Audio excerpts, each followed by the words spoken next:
MTV news Kannada ವಾಹಿನಿಗೆ ಸ್ವಾಗತ. ದಿನಾಂಕ 4/1/2025 ಅನ್ನದಾನೇಶ್ವರ ಕಾಲೇಜಿನಲ್ಲಿ ತಾಲೂಕು ಆರೋಗ್ಯಾಧಿಕಾರಿಗಳು ಸವದತ್ತಿ ಪ್ರಾಥಮಿಕ ಆರೋಗ್ಯ ಕೇಂದ್ರ ಮುನವಳ್ಳಿ ಇವರ ಆಶ್ರಯದಲ್ಲಿ ಸ್ಪರ್ಶ ಕುಷ್ಠರೋಗ ಜಾಗೃತಿ ಅಭಿಯಾನ 25ರ ಅಂಗವಾಗಿ ಕುಷ್ಠರೋಗ ಅರಿವು ಮತ್ತು ಪ್ರತಿಜ್ಞೆ ಸ್ವೀಕಾರ ಸಮಾರಂಭವು ಕಾರ್ಯಕ್ರಮ ಏರ್ಪಡಿಸಲಾಗಿತ್ತು. ಅಧ್ಯಕ್ಷತೆಯನ್ನ ಎಂಎಚ್ ಪಾಟೀಲ್ ಪ್ರಾಚಾರ್ಯರು ಇವರು ವಹಿಸಿದ್ರು. ಇದರಲ್ಲಿ doctor SL Dandagi, IR Ganji, GL Bhandari, Jayasheela NJ, ಉಪನ್ಯಾಸಕರು ಆದ GG Lamani, RH Poojera, IR Mathapati ವಿದ್ಯಾರ್ಥಿಗಳು ಹಾಜರಿದ್ದರು. ದಿನಾಂಕ 31/1/2025ರಿಂದ 13/2/2025 ತನಕ ಸ್ಪರ್ಶ ಕುಷ್ಠರೋಗ ಜಾಗೃತಿ ಅಭಿಯಾನ 2025 ಆಚರಿಸಲಾಗಿದೆ.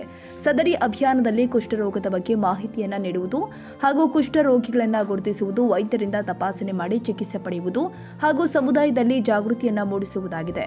ಕುಷ್ಠರೋಗಿಗಳ ಬಗ್ಗೆ ಇರುವ ಕಳಂಕವನ್ನು ಕೊನೆಗೊಳಿಸಿ ಘನತೆಯನ್ನು ಎತ್ತಿ ಹಿಡಿದು ತಾರತಮ್ಯವನ್ನು ಹೋಗಲಾಡಿಸುವುದಾಗಿದೆ ಎಂದು ಡಾಕ್ಟರ್ ಎಸ್ಎಲ್ ದಂಡಗಿ ಹೇಳಿದರು.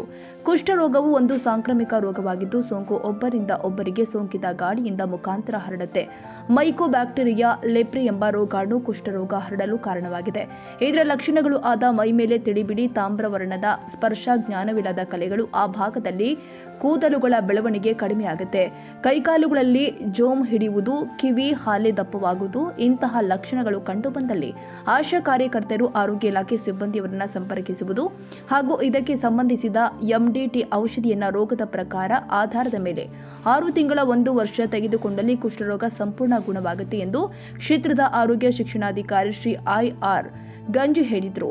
ಈ ಒಂದು ಅಭಿಯಾನದ ಉದ್ದೇಶ, ಸ್ಪರ್ಶ ಕುಷ್ಠರೋಗ ಜಾಗೃತಿ ಅಭಿಯಾನದ ಮುಖ್ಯ ಉದ್ದೇಶ ಏನಪ್ಪಾ ಅಂತಂದ್ರೆ ಕುಷ್ಠರೋಗದ ಬಗ್ಗೆ ಮಾಹಿತಿಯನ್ನು ನೀಡುವುದು, ಹೊಸ ಕೇಸುಗಳನ್ನ ಕಂಡುಹಿಡಿಯುವುದು, ಕಂಡುಹಿಡಿದಂತಹ ಕೇಸುಗಳಿಗೆ ಟ್ರೀಟ್ಮೆಂಟ್ ಅನ್ನು ಕೊಡುವುದು, ಇದರ ಬಗ್ಗೆ ಇರತಕ್ಕಂತ ಕಳಂಕ ಮತ್ತು ತಾರತಮ್ಯವನ್ನ ಹೋಗಲಾಡಿಸುವುದು.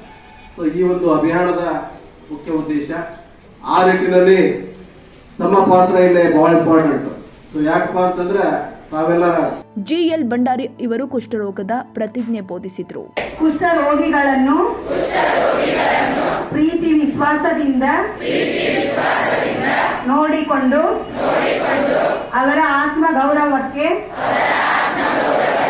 ಧಕ್ಕೆ ಬರದಂತೆ ನಡೆದುಕೊಳ್ಳುತ್ತೇನೆ.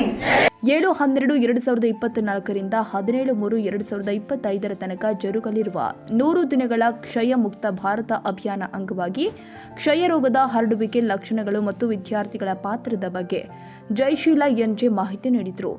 ಐಆರ್ ಮಠಪತಿ ನಿರೂಪಣೆ ಮಾಡಿ ಜಿಜಿ ಲಮಾಣಿ ಸ್ವಾಗತಿಸಿ ಆರ್ಎಚ್ ಪೂಜೇರ ವಂದಿಸಿದರು. ತಾಜಾ ಸುದ್ದಿಗಾಗಿ ಎಂಟಿವಿ ನ್ಯೂಸ್ 24x7ಗೆ ಸಬ್ಸ್ಕ್ರೈಬ್ ಮಾಡಿ ಮತ್ತು ಬೆಲ್ ಐಕಾನ್ ಅನ್ನು ಒತ್ತಿ. ತಪ್ಪದೇ ಲಿಂಕ್ ಶೇರ್ ಮಾಡಿ.